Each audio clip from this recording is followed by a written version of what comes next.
ఒక పాటలో నవ్వాలన్నా ఆమెకే చెల్లింది, ఏడ్చాలన్నా ఆమె గొంతులోనే ఆ తడి కనిపిస్తుంది. అమాయకమైన చిన్న పిల్లవాడిలా గొంతు మార్చాలన్నా, భక్తితో మురిసిపోవాలన్నా, విరహంతో ఊపిరి బిగబట్టాలన్నా ఆ స్వరపేటికకు సాధ్యమైనంతగా బహుశా మరెవ్వరికీ సాధ్యం కాలేదేమో. జానకి గారు కేవలం ఒక భాషకో ఒక జానర్కో పరిమితం కాలేదు. తెలుగు, తమిళం, కన్నడ, మలయాళంతో పాటు హిందీ, సింహళ, జపనీస్ వంటి దాదాపు 20కి పైగా భాషల్లో ఆమె పాడారు. జానకి గారి ప్రతిభకు దాసోహం అంటూ ఎన్నో పురస్కారాలు ఆమెను వరించాయి. 4 జాతీయ చలనచిత్ర అవార్డులు, 14 నంది అవార్డులు, ఆంధ్రప్రదేశ్ ప్రభుత్వం నుండి అత్యధిక సార్లు ఉత్తమ గాయనిగా రికార్డు సృష్టించింది. 11 కేరళ రాష్ట్ర అవార్డులు, 7 తమిళనాడు రాష్ట్ర అవార్డులు, కర్ణాటక ప్రభుత్వం నుండి ప్రతిష్టాత్మక రాజ్యోత్సవ ప్రశస్తి మరియు వివిధ విశ్వవిద్యాలయాల నుంచి గౌరవ డాక్టరేట్లు. అయితే 2013లో కేంద్ర ప్రభుత్వం ప్రకటించిన పద్మభూషణ్ అవార్డును తన సుదీర్ఘ ప్రస్థానానికి ఈ గుర్తింపు చాలా ఆలస్యంగా వచ్చింది అంటూ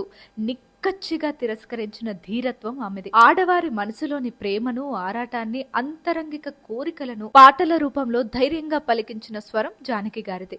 తమిళ, తెలుగు సినిమాల్లో సిల్క్ స్మిత స్క్రీన్ ప్రెజెన్స్ కు జానకి గారి గొంతు తోడే సృష్టించిన మ్యాజిక్ అంతా ఇంత కాదు.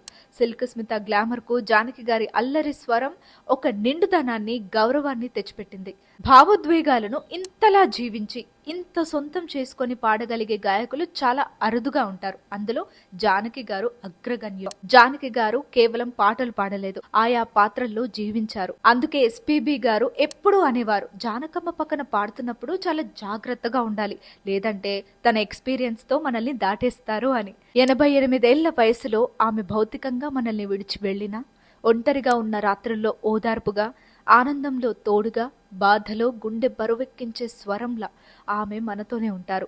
పాట ఉన్నంత వరకు జానకమ్మ మన హృదయాల్లో బ్రతికే ఉంటారు. ఆమె పాటకు మరణం లేదు.